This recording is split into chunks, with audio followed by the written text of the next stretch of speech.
दोस्तों मैं सौरभ आप सभी का स्वागत करते हैं अपने यूट्यूब चैनल आरआरबी मावल पे। तो दोस्तों आरआरबी एनटीपीसी 2024 ग्रेजुएशन के फाइनल रिजल्ट कल डिक्लेयर किए गए 7 मई को, और ये रिजल्ट डिक्लेयर हुआ। और जैसे ही रिजल्ट डिक्लेयर हुआ उसके बाद मैंने आपको एक चीज़ कही थी कि हो सकता है कि आपका डीवी जो है वो बहुत जल्द बहुत फास्ट शेड्यूल किया जाए। तो यहाँ पर रांची जोन की जो है डीवी यहाँ पर शेड्यूल हो चुकी है, डीवी डेट आउट हो चुकी है, कब से है कब तक है वो सारी चीज़ें आपको इस वीडियो में बताएंगे। और साथ ही साथ और जोन का कब तक हो सकता है, टाइपिंग पोस्ट की जो रिजल्ट है, क्योंकि ये जो रिजल्ट आई है नॉन टाइपिंग पोस्ट की आई है, तो टाइपिंग पोस्ट की रिजल्ट कब आएगी। और आप सभी का एक कॉमन डाउट है कि टाइपिंग पोस्ट की कटअप जो है वो अभी जो ये 3 पोस्ट की कटअप है ये इससे लो रहेगी या हाई रहेगी, क्योंकि बहुत जिनका इस लिस्ट में नाम नहीं है, ये कट ऑफ क्लियर नहीं है, अब उनके अंदर एक डर हो चुका है कि क्या पता अब उसकी कट ऑफ अगर हाई चली जाएगी तो इस लिस्ट में नाम नहीं है तो उसमें कैसे होगा।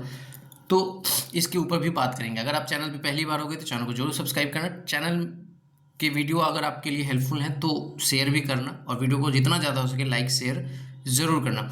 और टेलीग्राम से नहीं जुड़े तो लिंक आपको डिस्क्रिप्शन में जुड़ जाना।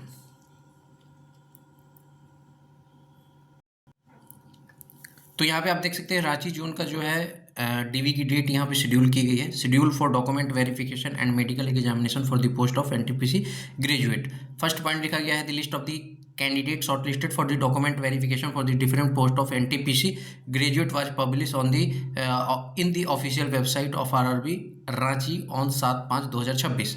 सेकेंड लिखा the further above candidate roll number, जो भी कैंडिडेट है उनके हर एक डेट वाइज लिखा गया है कि किस डेट में आपको डीवी कराना है, वो आपकी डिटेल दी गई है।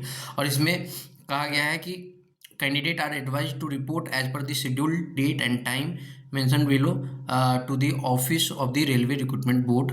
ठीक है।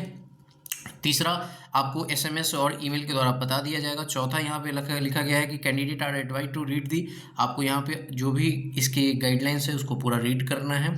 पांचवा पॉइंट की बात करें तो the candidates called for DV produced all the original documents along with 2 set of self attested photocopies, यानी कि A4 साइज में आपको फोटोकॉपी लेना है, उसके खुद के साइन करने हैं 2।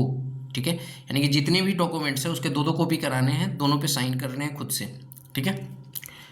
Those candidates called for DV may note that after completion of DV they will be sent for medical examination। देखो अब आपका मेडिकल एग्जाम होगा डीवी के बाद, और वो रेलवे के हॉस्पिटल में होंगे। आपके यहाँ पे रेस्पेक्टिव लिखा गया है, 24 रुपये की फी आपको जमा करनी पड़ेगी, ये डिटेल आप पढ़ लेंगे। Candidate are advise to bring 6 passport size colour photographs. आपको क्या करना है, 6 जो है 6 जो है फोटो पासपोर्ट साइज फोटोग्राफ जो रिसेंट हो, वो not more than 1 month old. Candidate will also bring candidates foil e call letter for CBT. ठीक है, जो आपका कॉल लेटर था एडमिट कार्ड, उसको आपको यहाँ पर कैरी करना है। In case of variation in spelling in name father's name in the online application and original certificate document on the date of verification candidate are required to submit रिवेल affidavit. यहाँ पे affidavit अगर आपको लगाना है कोई भी नाम मिसमैच हो गया, यानी कि ये कह रहे हैं कि आपने एप्लीकेशन फिलअप करने के समय कुछ मिसमैच कर दिया, यानी कि स्पेलिंग का इधर से उधर कर दिया और आपके सर्टिफिकेट पे स्पेलिंग कुछ अलग है, तो इसके लिए आप एफिडेविट बना लेंगे। ठीक है। 9th पॉइंट यहाँ पे लिखा गया है candidate who fail to appear, बहुत मोस्ट इंपॉर्टेंट पॉइंट है, यहाँ पे आप देखोगे। ठीक है, candidates who fail to appear on schedule date must appear on block date given in annexure. It must be noted that failure to report the document verification on the scheduled date or block date will lead to rejection of candidature। बहुत ध्यान से देखना है, यहाँ पे उन्होंने लिख दिया है कि आपको क्या करना है कि जैसे कि आपकी डेट अभी मैं आगे दिखाऊंगा, जिस डेट को होगी उस डेट को अगर आप नहीं पहुंच पाते हैं तो उस डेट पीरियड में जब से जब तक हो रहा है उसमें आपको जाना पड़ेगा, और अगर उस डेट में आप नहीं जाते हो तो फिर आपकी कैंडिडेचर को कैंसिल कर दिया जाएगा। और यहाँ पे क्या लिखा गया है, no fresh e call letter will be issued for block date. ठीक है। नेक्स्ट यहाँ पे लिखा गया है to additional time will be given to the candidate who fail to produce their original certificate NOC. आपके पास कुछ एडिशनल टाइम दिया जाएगा जो जहाँ पे आप अपनी डॉक्यूमेंट अगर प्रोड्यूस नहीं कर पाओगे ओरिजिनल, उसके लिए the candidature of all the short listed candidate is purely provisional and is liable to be cancel at any stage of recruitment. मतलब आपको पता है कि ये प्रोविजनल इसलिए है क्योंकि आफ्टर मेडिकल आपकी पोस्ट एलोकेशन होगी, तो अभी आपका कोई भी पोस्ट एलोकेट नहीं हुआ है।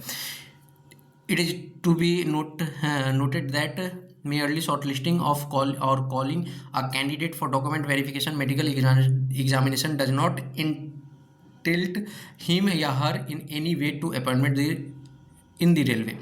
ठीक है, ये आगे पढ़ते जाना जो भी है, कुछ यहाँ पे एडवाइस है।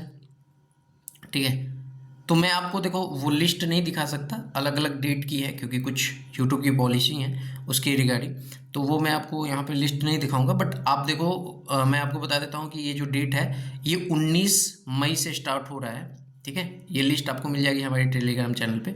19 मई से लेके 1 जून तक जो है आपका ये डीवी चलने वाला है। तो इसका मतलब ये है कि आपके जो टाइपिंग पोस्ट की जो कट ऑफ ये रिजल्ट है वो जून में आ जाएगा। ठीक है, अब कितने जून को आएगा ये नहीं पता, बट जून में आ जाएगा क्योंकि इनकी डीवी समाप्त हो जाएगी मेडिकल, तो फिर आएगा।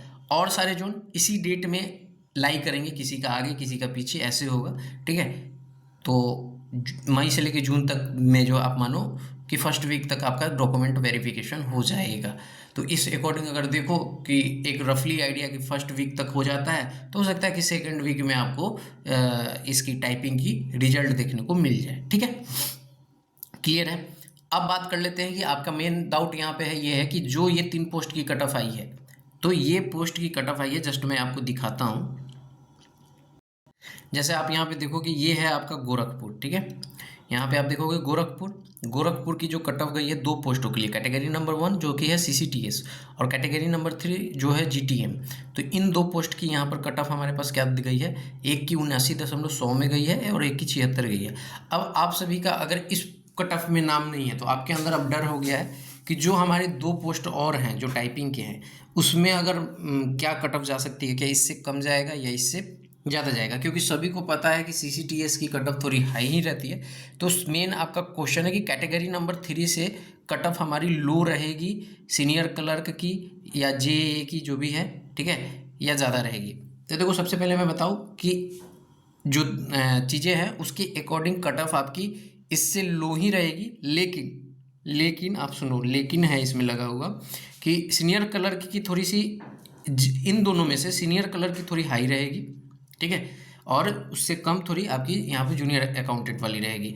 ठीक है, उसके बाद जहाँ पे वैकेंसीज जिसकी ज़्यादा रहेगी उसकी कट ऑफ थोड़ी लो रहेगी, जिसकी कम रहेगी उसकी थोड़ी ज़्यादा रहेगी। इट मीन्स कि अगर यहाँ पर आप देख पाओगे कि इस गोरखपुर जोन में अगर आपकी टाइपिंग की कट ऑफ वैकेंसीज कम थी इनके कंपैरिजन में, तो डेफिनेटली टाइपिंग की कट ऑफ हाई चली जाएगी। ऐसे मैंने बता रखा है, उसमें आपको +2 करते चल जाना है। ठीक है, मैं आपको कल या परसों में आपको वीडियो दूंगा कि क्या जा सकती है डीवी के लिए, ये टाइपिंग पोस्ट की कट ऑफ। ठीक है, उस बेस पे आपको एक आइडिया मिल जाएगा, तो उस तरह से जा सकती है। लेकिन मोस्टली आपकी जो कट ऑफ है वो इससे कैटेगरी नंबर 3 से लो रह सकती है।